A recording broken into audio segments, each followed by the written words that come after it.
Good afternoon. Welcome to our concluding session, State Agencies, the Private Sector, and Transport Challenges. Today, we have representatives from the industry and the government to discuss those challenges and, really importantly, to talk about what is the contribution and role of university research in that regard. Let me introduce you to our distinguished panelists. They are Toby Carr. He is the Director of Planning for the Georgia Department of Transportation. Todd Long, Deputy Commissioner, Georgia Department of Transportation.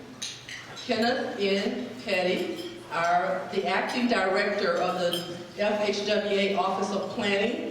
And Ken came all the way from Washington, D.C. to be with us today, so we appreciate that.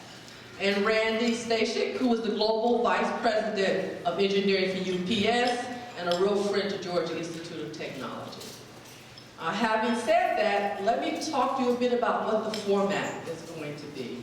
I've asked each of them to take 5 to 7 minutes to share whatever observations, comments they would like to make, after which we have a series of questions we're going to pose to them, and then it's your time. We're going to open it up so that we have plenty of time for you to take advantage of what I think is a very rare opportunity to have people with the perspectives, experiences, and responsibilities that each of them has to be able to answer your questions.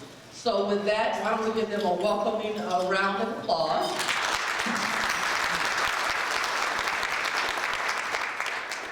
And I think we're going to start right here with you, Toby, and give you the floor. Thank you very much, Dr. Ross. Again, I'm Toby Carr. I'm the Director of Planning for the Georgia Department of Transportation. Thanks for what we've put together here today. And you know, this is going to come back up with each of the speakers and as we talk, but getting the absolute best transportation network that we can with limited resources is a team effort, and the role that the academic space can play in that is vital and pivotal and really can't be replaced by any other entity. It's such a good partnership that we already have. It's a great asset that we have to have UTC here, and so I just appreciate everybody being here and the contributions that you make to help us deliver the best transportation network that we can. As Director of Planning, it's a little interesting in Georgia. I'm appointed by the governor to bring his vision and goals for transportation to the department. I work very closely with Commissioner Keith Golden, Todd, Chief Engineer, and I see Joe Carpenter in the back, and a bunch of other friends from GDOT and Greta and SERTA to just work together to make sure that we're allocating limited and precious resources toward the best projects that we can deliver for achieving our goals in transportation. And there are 3 simple goals: improve the movement of goods and people through and within the state of Georgia, increase our role as a global logistics hub for commerce, and to leverage public-private partnerships and intergovernmental coordination for successful delivery of infrastructure. And that intergovernmental coordination implies when we're working with local governments, CIDs, our cities, our counties, development authorities, our federal partners. A prime example of that is we just closed a TIFIA loan, and Joe Carpenter back there is our P3 office. It's a public-private partnership. We're saving $60 million over the course of construction to deliver to other critical projects by the private partner coming in, and then we're using a TIFIA loan to get the project done, and the congestion priced toll-based model is going to help pay that TIFIA loan back. And so, again, our academic partners and the types of new innovations that we can bring, these weren't built 25 and 30 years ago. It's because research, innovation, and the kind of things that are coming out of our academic space have delivered new opportunities to combine those innovations into new solutions on the ground. So with that, I will wrap up and just simply say I help achieve the goals through allocating the resources to what's highest and best for the use. Good evening, good afternoon, everyone. My name is Ken Petty. I'm the Acting Director, as mentioned, for the FHWA Office of Planning within the Office of Planning, Environment, and Realty. And certainly, when given this opportunity to come to speak with you, I shared the information with my team leaders and staff, and they gave me so much information, so I'm going to try to stay within the script. But certainly, it's a pleasure to be with you here with you today. to share some of the FHW initiatives, programs, and efforts that are underway. So, of course, as you know, with the passing of MAP 21 and the new administration, this is an exciting time for USDOT as we begin to work more and more with Secretary of Transportation Anthony Fox in regard to leading the charge and leading the change to improve transportation for all Americans in support of President Obama's vision for a 21st century transportation infrastructure. And what does it mean exactly? Supporting a $600 million Tiger program, which I'm hopefully you're familiar with, which helps answer the President's challenge to expand the opportunity through a series of activities in terms of strong transportation systems, connecting Americans a better way and a better life to encourage improved job access and increased economic opportunities. Also, we're looking to implement an aggressive four-year work plan to modernize our nation's surface transportation infrastructure, and more specifically, bring a better bang to the buck by boosting efficiency and return on transportation investments. So, we're proud to have an advanced multimodal transportation system as we work with you, universities and UTCs, playing a key role in providing specific innovative research and critical thinking that will continue to improve our systems. We do have some challenges. Our infrastructure is in desperate need of fixing, and we're looking to update and identify new methods to fund and maintain bridges, roads, and other infrastructure that will lead to a better system. And this is where you, universities and UTCs can help. UTCs can support the President's plan by helping us better understand public-private partnerships, as mentioned, that spur transportation investments, backed with strong evidence through performance measures. You'll hear that a lot about our presentation, to be attested specifically for tool development and research that will promote innovative thinking through coursework.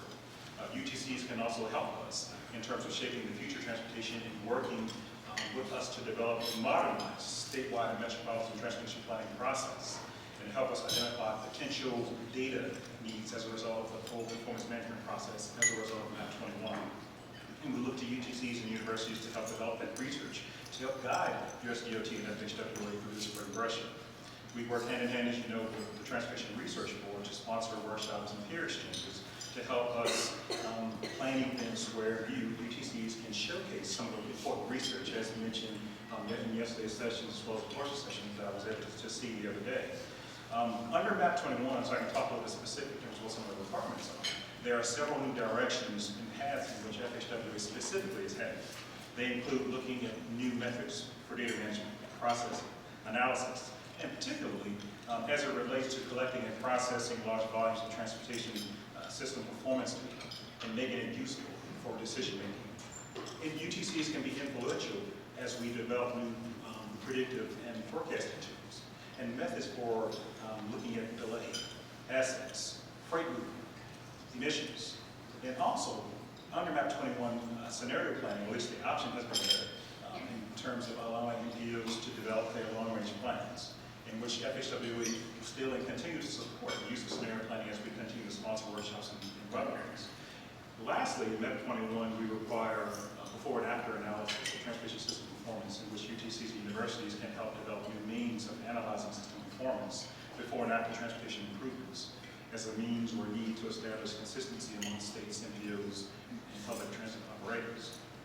Now, under freight, we're looking to support and engage the private freight community as part of our outreach and public participation process. In doing so, private sector and freight stakeholders, we should make them or ensure that they are involved so that we can help increase and have better transportation decisions and select viable projects. And this should start and blossom at the educational level in terms of these relationships with stakeholders that have typically been regulatory as of right now, but we want to ensure that there's a continued effort to connect with them at the planning and project development phase. For universities, there are many businesses or supply chain programs that connect with private sector and freight stakeholders to help us showcase and understand supply chains, evaluation of current and future capacity, integrate freight consideration throughout in transportation logistics, assess economic development opportunities, identify a variety of techniques to reach the private sector, work with states and local governments to develop short-term and long-range projects, as well as focus on key assets and maximize land use. In the border phase, we're looking to actively work and develop performance measures for cross-border trading and transportation. So through your research, UTCs can help develop real-time border wait time, travel time reliability. And also look for a dynamic border management system through potential apps that will provide information on alternate transportation options. Also, there's a need for improving regional border management plans and processes with better analysis tools. Now, bringing you today. Under the new program, or a new program within FHWA DOT, you'll see something called Ladders of Opportunity. And we're looking to better understand the transportation needs of all populations, and in particular, underserved populations. This includes the development of gap analysis tools for identifying the challenges of access to essential services for underserved populations. So all this meeting the transportation needs of the underserved is all very important for FHWA and with this administration as we look to UTCs to help us improve this process. Now, speaking of other programs, we're also working with UTCs on a number of important topics. In particular, we've been working with Georgia Tech, University of Maryland, University of California, Berkeley, and others to improve the understanding of mega-regional transportation planning, which you've heard numerous conversations yesterday, as we continue to further and support this revolutionary and cross-cutting topic. And what you will hear coming soon from our acting administrator, Greg Doe, is something that he's framing models of cooperation as part of his Everyday Counts initiative. So that's certainly something to keep your eyes on in terms of ways that we can better engage state DOTs and appeals to work hand in hand together. Now, here's what I came to talk to you more specifically about today, in terms of the how. How can we further engage and support this potential partnership between us and FHWA? The FHWA has been able to support mega-regional planning and a wide range of other topics through something that we're calling broad agency announcements. Some of the other areas, capacity building, safety, scenario planning, health and transportation, bicycle pedestrian, visualization, travel planning, freight, through, again, a broad agency announcement in which the Office of Planning, through Gloria Shepherd, is responsible for developing and implementing research projects focused on a host of topics in terms of promoting informed transportation decisions, promoting integrated planning, streamlining the project delivery process, as well as enhancing the accessibility and use of bicycle and pedestrian facilities. The FHWA is currently soliciting proposals for research and development projects that can lead to innovations and changes to the process of the transportation planning process. The objective of the VAA is to advance the practice and application of transportation planning across state, metropolitan, regional, local, and tribal transportation programs, and respond to the significant changes in the planning process and to identify new tools, techniques, and approaches. The solicitation now posted on the website, the Planning Capacity Program website, planning.dot.gov, and it's open now through April 23rd, 2014. So, of course, this is going to be a competitive process in which we'll be reviewing two-tiered approach to potential proposals that come in. So, but certainly, this is something that we would love to continue to work with you on as we move forward to advancing transportation planning. Now, through our FHW grant and research program, we have supported a number of high-level research efforts that have mainstreamed the concepts from across a wide range of audiences on topics, as mentioned, mega-regions, led to successful peer exchanges, work programs, and implementations to move forward as we go forward. Now, as we're working, and as you know, we're working with AASHTO and CONARC and NADA and other stakeholders to better understand and implement the role of state population planning, how best we can incorporate performance-based planning and look at ways that we can share data in terms of important information across multi-jurisdictional boundaries. So, like the Connected Places example, FHWA is looking to better engage the private sector in terms of major transportation planning and in terms of transportation investments, things to help improve freight corridors and to simplify regulations. And also important to FHWA is the new partnership with CDC to better understand the implications of transportation on our national health and incorporating active transportation as part of our statewide metropolitan process. And of course, safety. Safety is always our #1 goal. And it doesn't matter if you're walking, biking, using transit or driving, people need and expect safe travel. And at FHWA, we're working hard to eliminate injury and fatalities throughout our transportation system. So this is one of many ways we can continue to work together hand in hand as we move forward to implement a better transition process. So FHWA is firmly committed to continuing the relationship with UTCs, and we look forward to responding to some of the questions that you, Catherine, may have as we move forward. Okay, thanks, Ken. I am Randy Stashick. I'm the Global Vice President of Engineering with UPS. And I'm obviously a benefactor of everything that Toby and Ken had mentioned in terms of the programs and the things that they're looking at. Obviously, myself servicing all of you. And sitting here thinking about what information to share with you. I first talk a little bit about UPS. UPS has been in existence since 1907 as a messenger company. Our founder, Jim Casey, founded it, and then it evolved to where we are today, servicing over 220 countries and areas around the world. And we go from messages to over 16 million packages a day, with over 75,000 drivers a day globally, as well as our different business units such as logistics and distribution and ocean freight and others. So you think about our drivers and that many drivers each and every day, you talk about our transportation network and the impact it could have on UPS. So for an example, a little bit of data for today, we will be dispatching today about 55,000 ground delivery drivers today. They will deliver 132 stops per day, drive about 85 miles per day each driver, and that'll come to about 6 million miles that we will be on the highway just today. And that's not counting our long-haul fleet of trailer drivers. So obviously the highways are very important to us, and in fact the stat that you may have heard is that for every 5 minutes average daily for each of our drivers, if they were to average 5 minutes delay each day, costs our company over $100 million a year.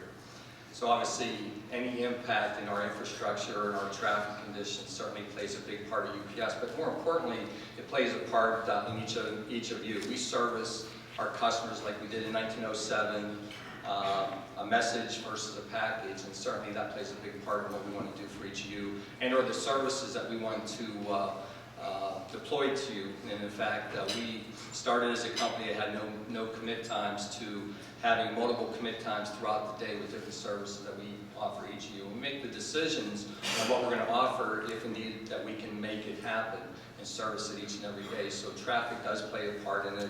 For an example, if indeed I have a early commit next day air package that I want to offer each of you, I have to play in part the time it would take to go from the airport to the package center, or directly from the airport to your home or business, can I make it on time? So these are things as a company that we evaluate each and every day. And I'm also responsible for the automotive fleet, and I'm also responsible for the facilities. So obviously we play a part in all of that in terms of determining where the facility should be, where's the optimal location, so we can service each of the packages based on the conditions that are around. As a company, you may have heard that we spend $1 billion a year in technology. And in fact, we were known as a trucking company with technology. I think we're now known as a technology company with trucks. And that is very important to us because with the evolution of technology and the ever-changing demands of our customers and services, we need technology to do our jobs. There's a lot of things that we've been doing with our fleets to help optimize either our delivery territories or optimize our vehicles. So for an example, you may have heard that we have telematics in each of our vehicles in the U.S. We're deploying globally now, but in the U.S. So we have over 200 sensors that we monitor in each of our vehicles.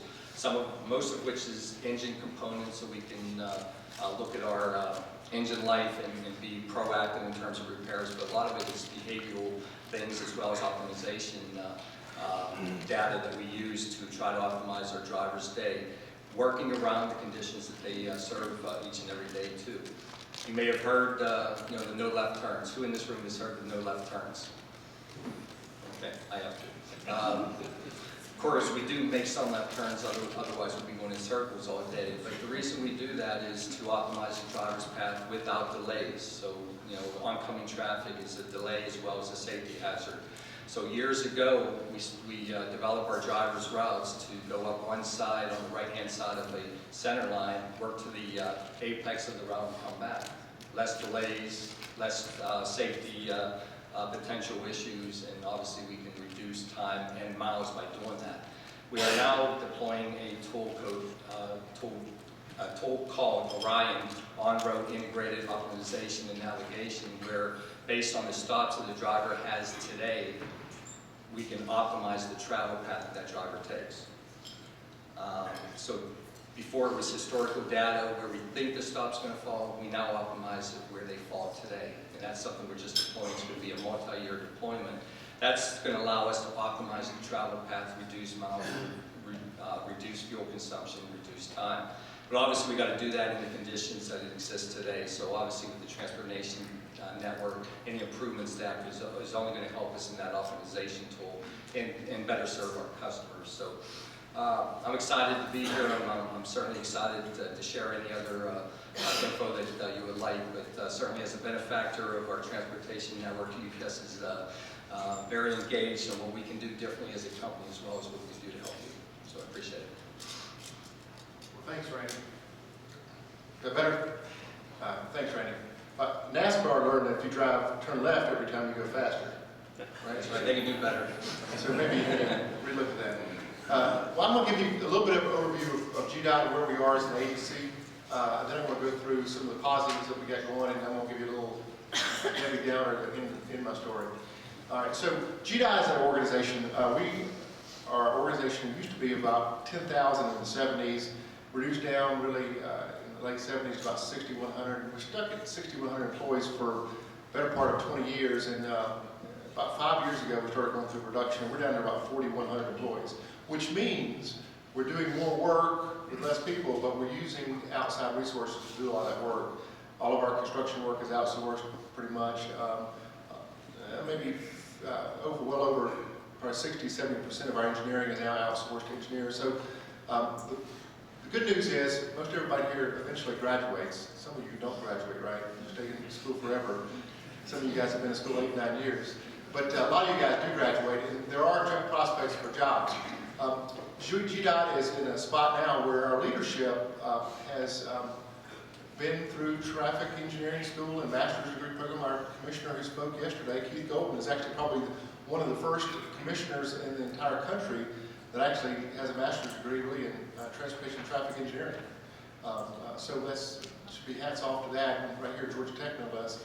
But anyway, we are doing a lot of good things at GDOT. We are doing a lot of small things. In fact, I know NREX came out with a rating just recently that Atlanta is not the worst place for traffic in the country. If I keep saying that, it's kind of a common folklore, but actually I think we're in the 20s, somewhere 25th in one spot. But what it shows is a lot of the technology that we're using. I like to think, well, maybe we're an agency, a technology agency that would do roads, just like you were talking about with UPS. We're doing a lot of technology. We're doing a lot with ITS and trying to inform drivers of upcoming incidents and getting better information out there. Our HERO program, although it's not necessarily a high-tech function, is a very valuable function. We're probably one of the leaders in that all across this country. We're trying new things. We're doing divergent diamonds. We're doing flex shoulders. Implemented the hotline for 85 up north of Gwinnett County. About to enter into the world of managed lanes all over Atlanta. The next one really probably to get under construction will be I-75 south in Henry County. And then Toby, the next, I guess, after that will be probably 75 north in Cobb County. We're going to extend the lanes in Gwinnett County all the way up to Hamilton Mill. So we're doing different things to try to manage the system that we have today. And I'm very proud that we're making a lot of incremental improvements. Now we're not making the needle go toward complete positive because there's not enough resources to do that, but we're doing small quick response projects all over the city. Last April, we were given permission to spend $15 million on quick response projects across the state. We have done concepts, designs, taken out to bid, and construction on 135 projects since last April across the state. We did that because we didn't have a lot of the federal strings, excuse me, my federal partner here. We used pure state money on that, and we're able to get those out the door quickly. But we've been able to really do some neat things. So the bad news is the funding sources that we have today only lend themselves to doing some of the small things and doing the things that don't move the needle like you want it to move the needle. The big major investments on projects like 400 to 285, you have to have a lot of resources in your bank to do that. And Georgia is no different than any other state. We're funded mostly through the gas tax, right? And we all know the gas tax in general is in trouble as cars get better mileage. In general, we're not driving as many miles as we used to, although you're helping us out with your VMT, 6 million a day or whatever it is. That's amazing. You help me out too. But look at vehicle miles traveled across the country, it's relatively flat over the last 4 or 5 years. And you look at that, where we're going with all the technology, the gas tax is in trouble. Congress knows it, we know it here in the state.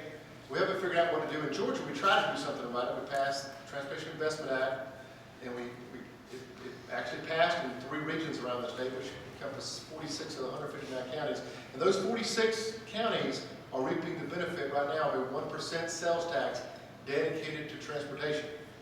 And go talk to those county managers, call them up, talk to any of the city managers, talk to the mayors and the county commissioners, and they will tell you they are loving life as far as transportation is. Now, their transportation needs are a little bit different than what you have here in Atlanta, but they're able to pave roads, able to get intersections fixed.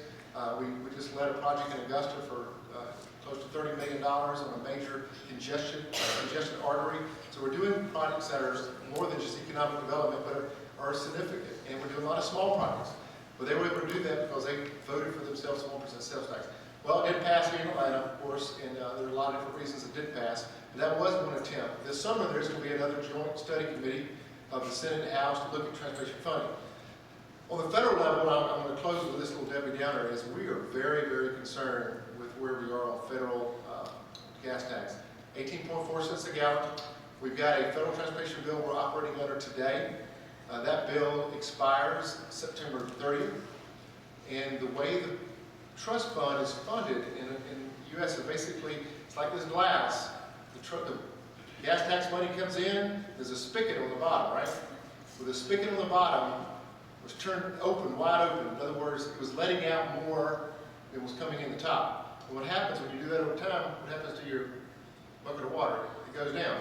Well, it's projected now to go down, can you correct me if I'm wrong, not sometime in the fall, but this summer. All right, so if Congress does nothing, which is a possibility, right? You have to hold that out. It might not do nothing. But the trust fund runs out this summer, and we're being told, and we met with the treasurer of Federal Highway Administration just recently, partial payments are going to start coming back to GDOT. Well, if partial payments come back through the reimbursement program, that means we're shutting down, right? We're shutting things down. And a lot of states around the southeast are already shutting down their lettings in the summertime. We're shutting down lettings, guys. We're going to be shutting down engineering. We're going to be shutting down right. Those things will all go down. So we hope and pray that Congress will do something, and they'll bridge the gap somehow or another. And there's a little bit of talk about bridging the gap from this summer to January. And why would that be? Because there's elections in November, right? So there may be a bridge. We don't know for sure. But there definitely needs to be a long-term funding bill. But to do a long-term funding bill, I'll give you a stat here, to keep us funded at the same level we're funded today, in other words, keep the cup full, you got to have a higher gas tax than you have today. To keep us at the same level, you have to have a 10 cents increase in the gas tax. Now, can you name your congressman who's signing up for that method, right? So we don't know exactly how we're going to get this done, because if you're going to fund it some other way, then you've got to come up with that method. Now, the president came out with a proposal recently to fund it a bunch of different ways, but there's got to be some kind of coming together of the House and the Senate and the executive branch to figure that out. Just so you know, in Georgia, our budget is about 62% in general, federal versus state. But our capital program, the program that actually builds projects, that funds safety, that funds research, is probably more funded at the 80-20 level. All right? So if the federal program goes down, which we know, well, if they do nothing, they keep the gas tax where it is, we know even if they bridge the gap, we're going to see about a 25 to 30% decrease, which means, I don't know how they're going to split that up. If it's going to be all in one area or not, but theoretically, all components of federal aid that we have in Georgia will go down. So it should cause you guys a lot of concern.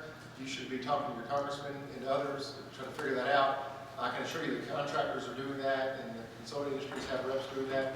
But it is a great concern, and You know, on the state side, there's so much we as a state of Georgia, we're kind of a reactive mode, and Toby and the governor's office will be looking at, from a state perspective, what we can do. But honestly, at this stage, in the last hour here, it's in the federal government's hands to decide what we're going to do with the next federal transportation bill. It's almost funny though. Ken's talking about a minute ago all the performance measures, and yeah, it's great to have all that in MAP 21, but we're rolling out performance measures at the end of a bill that's not funded fully. So that's what concerns everybody. So that's how I leave my conversation with you, and I'm sorry I made you all depressed. But we do that a lot around here, like when you speak. Thank you all. And because you gave such great answers, I'm going to give you a really softball question to start with. You are visiting a city or region, or you might even live there, and they ask you to evaluate how effective the transportation system is. What do you look for?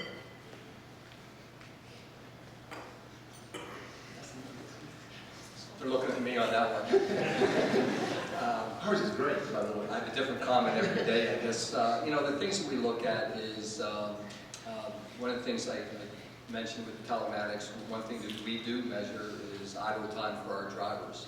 Obviously, that's fuel consumption as well as emission potential reduction as well. So, the downtime for a driver is big for us, but, from a city standpoint, the time it takes to get from point A to point B, in rush hour traffic, it would be a good metrics.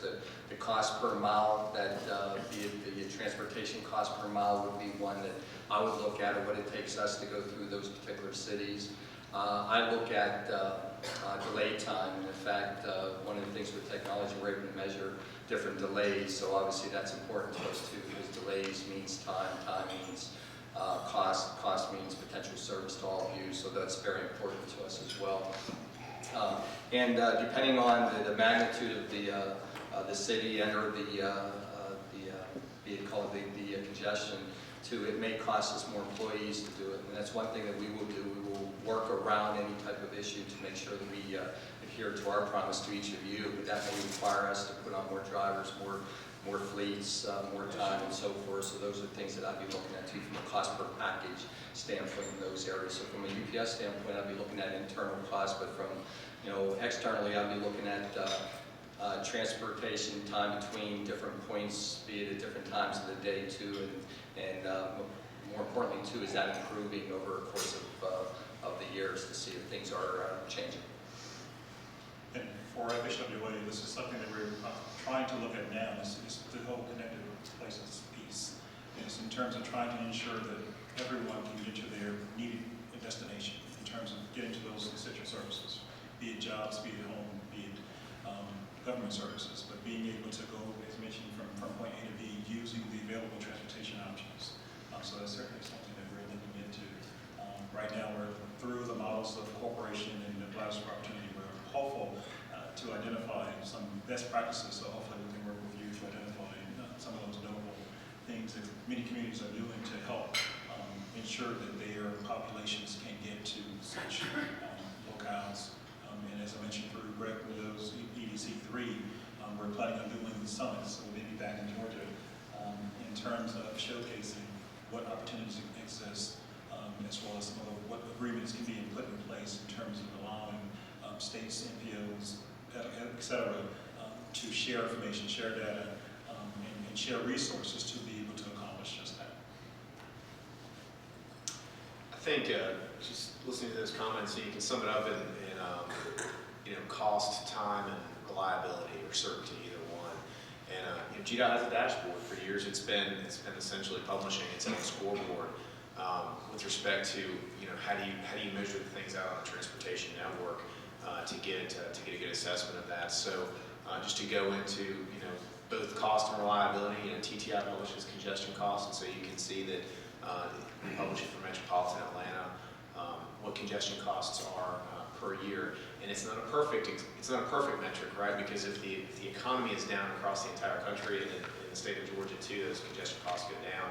Is there fewer drivers on the road during some of the peak periods, and then as the economy comes back, it can go up. But there are certainly things we can do to manage lanes, continuing to do signal synchronization, a variety of different operational and new capacity options exist to try to get at reliability and cost. Safety, Georgia's been making investments that have been bringing down total fatalities on our road network every single year since 2005. That's despite a state that is growing at a speed that is in that upper echelon among all 50 states, and so that's something to certainly be proud of. But really, it's those three, and I'd encourage everyone to take a look at GDOT's dashboard and also provide feedback where we can be measuring better or differently to make sure that the kind of scoreboard we publish is as effective as it can be to see the kind of value that we're all paying taxes to then ultimately have delivered in transportation. Please do so.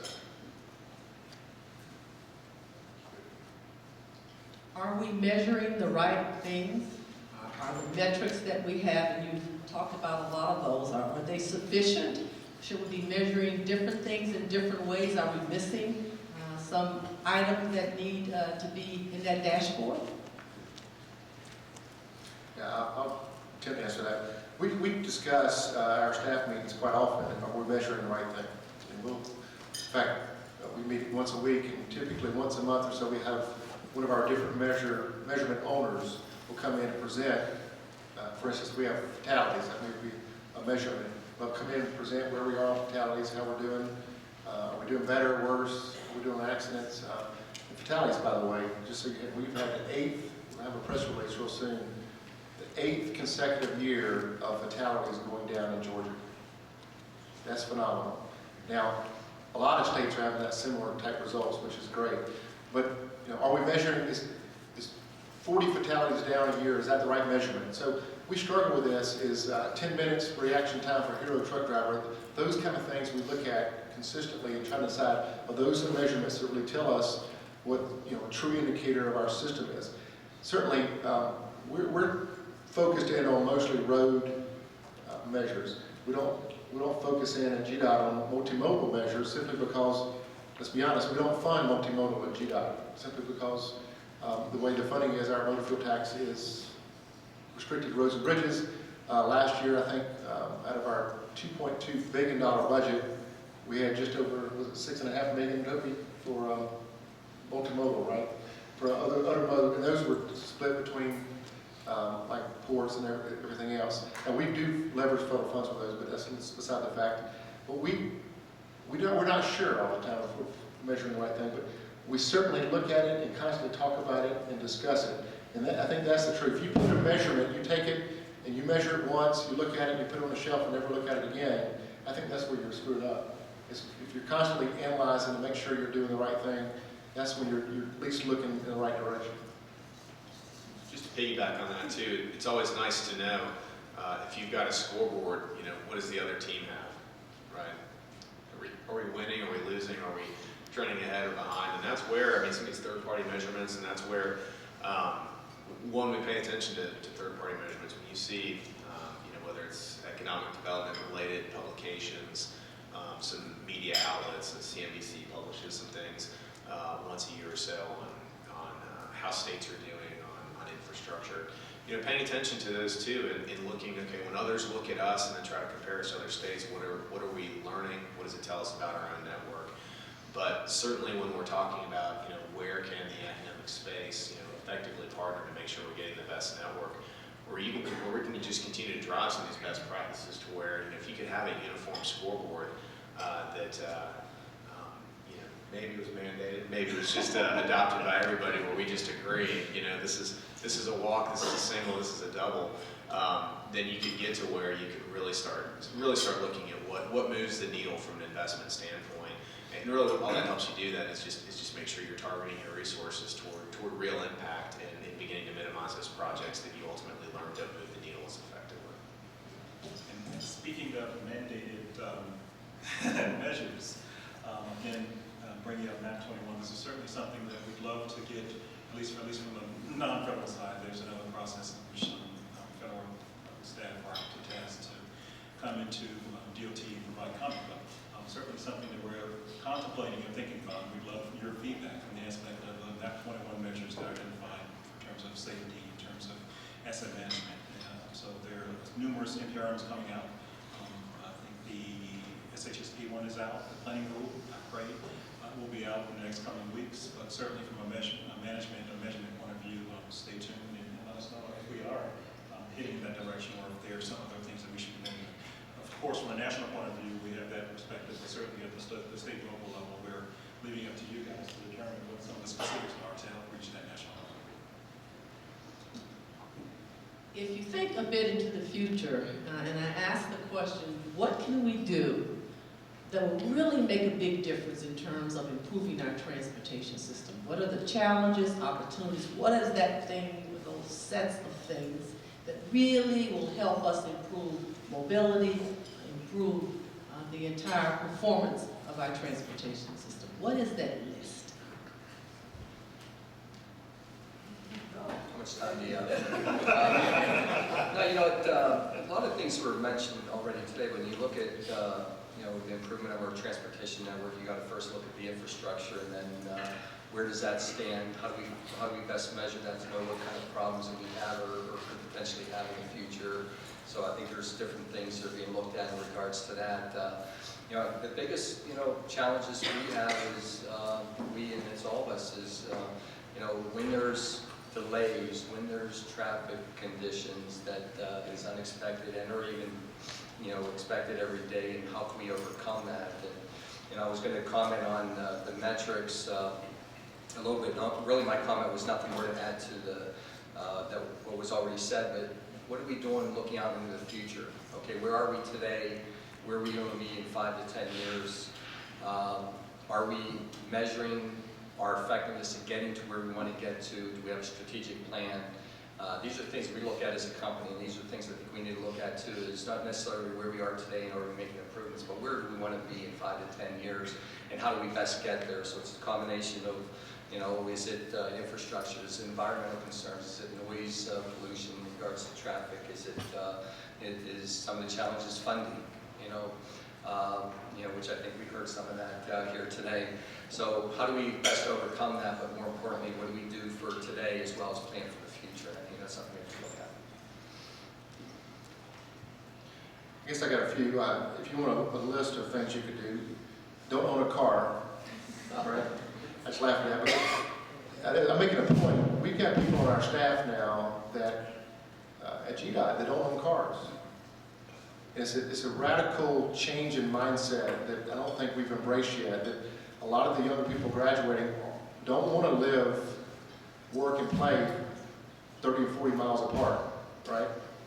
I mean, I like living in my subdivision on a cul-de-sac, but I can certainly see the benefit of, if you work downtown, live in Midtown. And getting people to live, work, and play in the same community, I think, is a long-term goal and a solution to some traffic woes.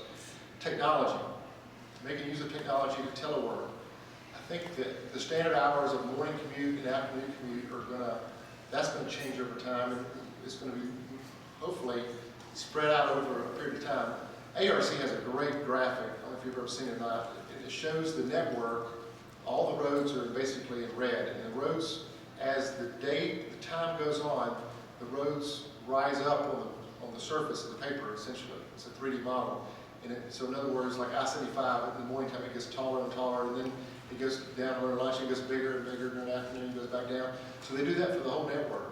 What it shows you is we have these peak periods where our capacity is not there, but if you spread out the desire for being on that network all throughout the 24-hour period, we have lots of capacity.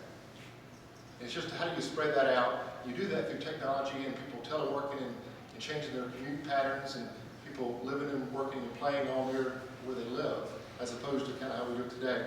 So I think there's a lot of hope for the future. Honestly, I don't think over time, I think 20, 30 years from now, people go, how did y'all live back then when you drove, 30 miles home, then 15 miles to soccer, another 10 miles somewhere else? And we do it because we sort of feel like we have to, which is kind of a weird thought. We do this busyness style, but the mindset's going to change over time. At least that's my opinion. Just two more. The next question really has to do with how universities can help and assist in the development of transportation practitioners. There's an ongoing need. We've all talked about technology and the need to keep abreast in that way? How can what we do here be more useful and be more supportive of the professional development of transportation practitioners? I'm looking at you, Todd. A little bit. I answered the last one.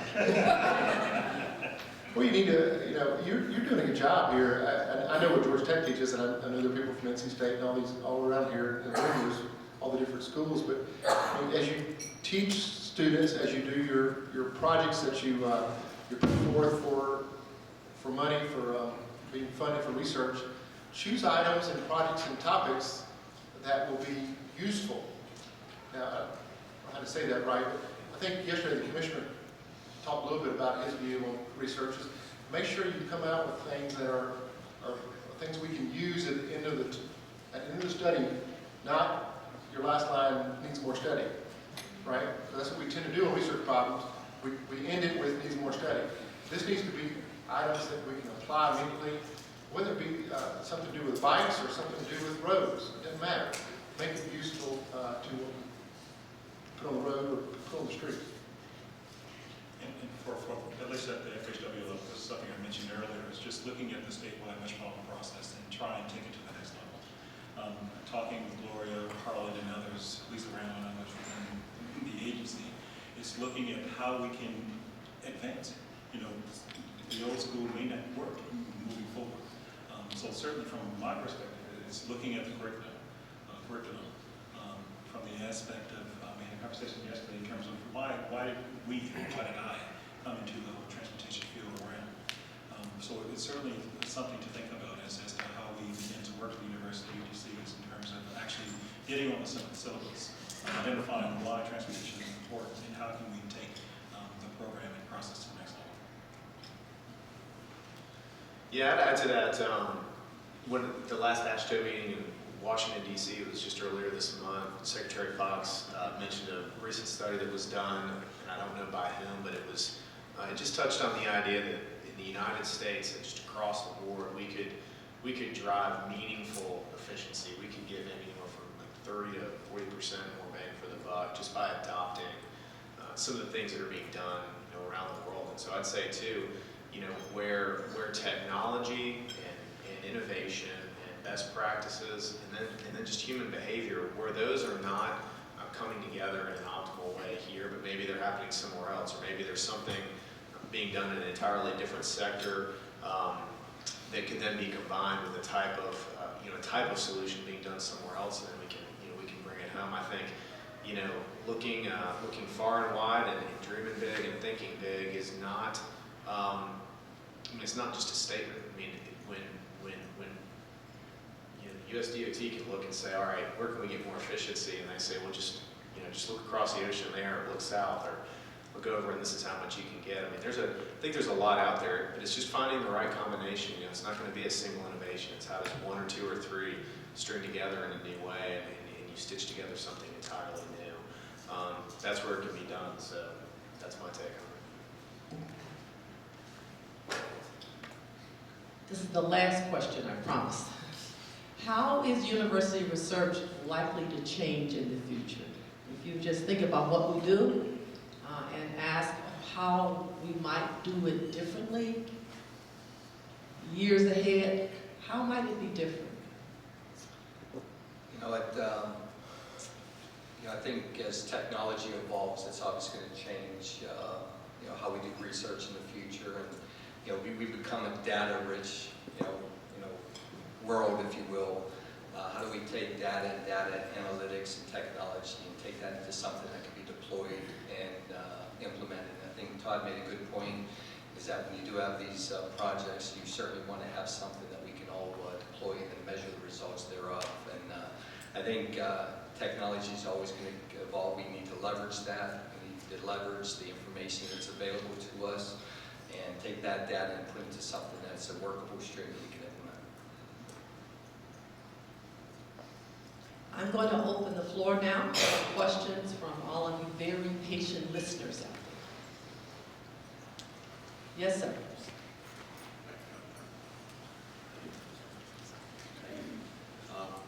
Dr. Ross provided a few opportunities using the word sexy and what's the one big thing you see coming up. And I noticed that there was no reference to automated vehicles, and I know it's a little bit in the distance. It could be a lot of it into the distance, but from both the private and public perspective, I'd be curious to know what all of your thoughts are on that.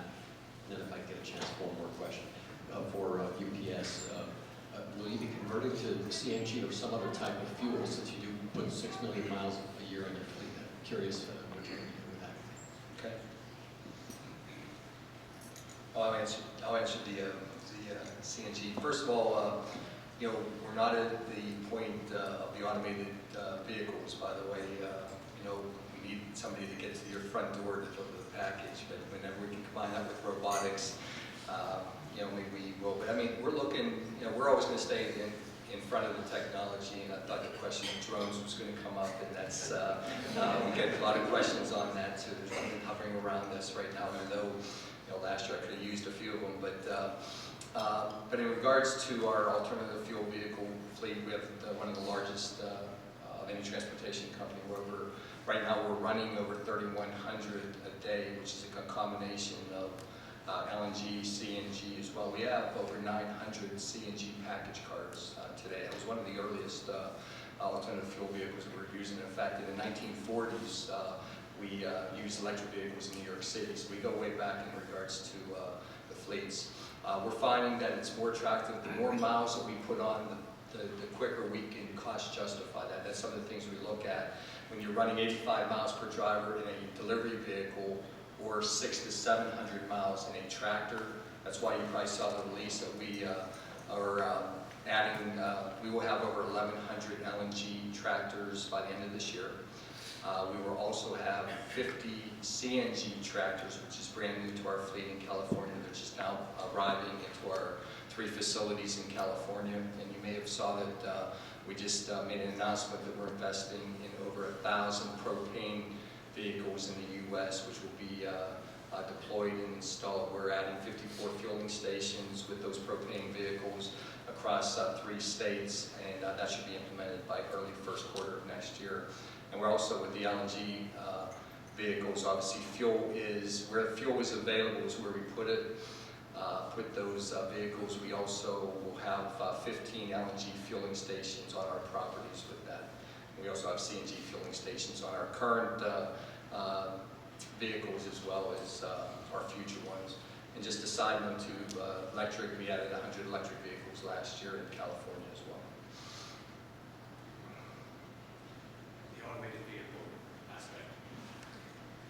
Well, I know it's certainly something interesting. I'm kind of jealous. My department, or at least my area, planning primarily, don't necessarily get into that mode.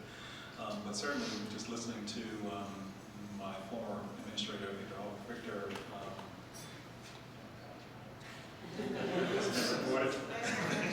yes, Mendez, thank you.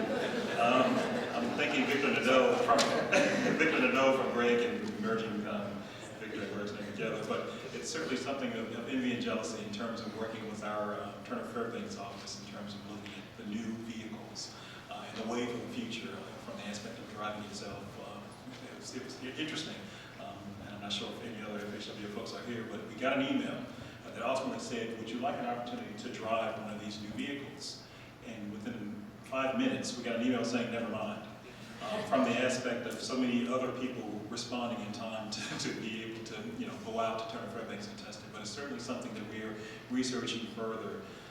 So certainly stay tuned. So let me just offer an observation, which is a part of the answer, it seems to me, is where do they fit? They don't fit everywhere. They won't meet all travel needs. And so we're not talking about deploying them and completely transforming, I don't think, our transportation system. So a part of the issue is what needs do they most meet? What are their costs, or liability, insurance, and a number of other costs that we're all aware of. But I think this question of telling the good story about the value add and where they're best suited is a part of moving that agenda along.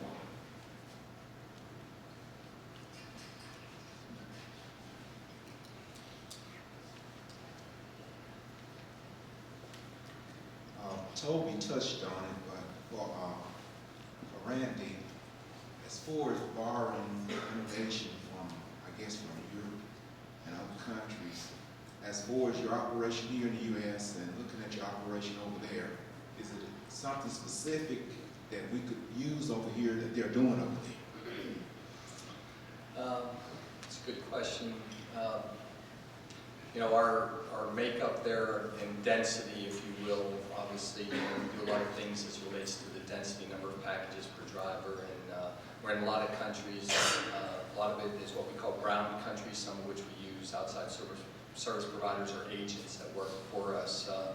But the countries that make the most sense is we've been in Germany and Canada for almost 35 years. They're very much similar to the U.S. It has the density, but a lot of the technologies that we're doing here, we're deploying over there now, not vice versa. One of the things that we found is map data, and we're relying a lot on map data to make a lot of decisions. Our map data quality is so much superior here than it is overseas, so we're doing a lot of work. In fact, with one project I mentioned, the Orion project, we're actually updating our own map. We use map software and update it because it's not as accurate as what we needed to do to make the decisions.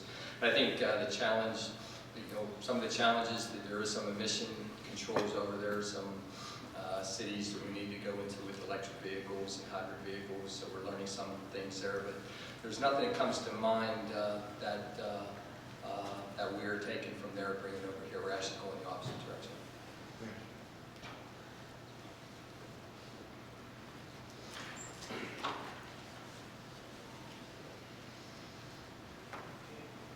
Thank you all. It's been a wonderful presentation. I have one curious question, and it's about risk and managing risk. As a researcher, I've heard a lot about implementation, and that we have to have implementation when we're done or we're in trouble. At least that's the way one could read it. But then we also want innovation. But with innovation comes risk of failure. So if I know I have to implement when I'm done, I'm going to be really careful what I propose, because I don't want to risk all falling. But then we lose a lot of really good ideas. So is there a way that we work with the DOTs for management? You know, this one, if it works, I'll get you your home run, but it may fail. And to say, all right, we understand that's part of this process. And I'm just sort of, you know, what are the thoughts on how one lives in that? Because I'm afraid we have gone really so far down the path of implementation that we may not be trying some very innovative things now, simply out of fear. Well, Dr. Hunter, that was a fantastic point. You know, 3M, I love their model. They allow their research scientists to spend one day a week in their labs at 3M trying new things. And we talked to one of the 3M guys, he says, we failed all the time. As a matter of fact, we failed, and then we discovered sticky notes, right? You know, you've heard the sticky note story, right? It was a failure of an experiment on something else. So you make a good point, and we've got to, but it's got to be a balance. We can have so much theoretical and so much out there looking for that next innovation that we don't get back things that are practical and we can actually apply. And I'm not sure where that balance is, but you make a very valid point. You know, I would just make one comment, because we want to encourage innovation and thought process and so forth. And you know, we're one to be very conservative sometimes to make sure that we get that return on investment, you know, before we fully deploy. But then just, you know, there's some things that you got to try. And one thing we always say is, if you're going to fail, fail quick.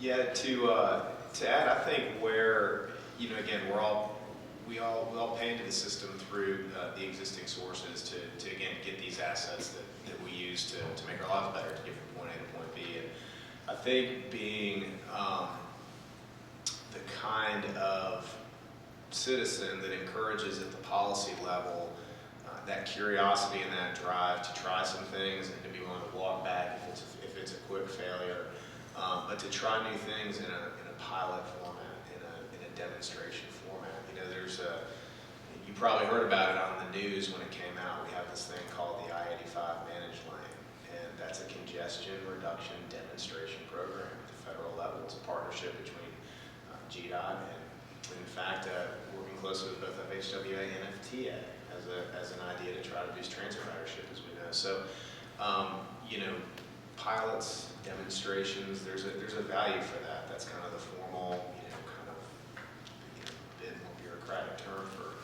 that curiosity and that effort to try to manage that risk. But that is sort of the 1 day a week, 3 a.m. concept that goes on, and continuing, I think, again, where does academia come in? That's what you guys can help us do, but continuing to make that value proposition for it, that, we may, it's kind of like, to use a metaphor, it's kind of like mining, right? I mean, it doesn't matter how many tons of earth we move, as long as there's value at the end for the few ounces of valuable ore that we're pulling out. And that's really kind of what research is, but there's value in it, we all know it, and it's transformed us from the very beginning, so we just need to keep committed to it. And for FHWA, we're in the same boat. We recognize there's limited resources from a staff and financial side, but certainly if there's an opportunity to advance the state of the practice, such as through the VA or other mechanisms, we're willing to take that chance. But certainly for us, just making sure that whatever we can do or get out of any of our projects can be applied at the national level. Those are certainly opportunities and more risks that we're willing to take, especially if it appears good on paper and if the results of the research, of course, hopefully not 5 years later, but certainly within a short-term time frame, something that we can accomplish and implement as possible in terms of moving forward with the program, be it training, be it guidebooks, be it policy, be it something to help the process and standard practice. Well, it's a great panel. Please join me in thanking them.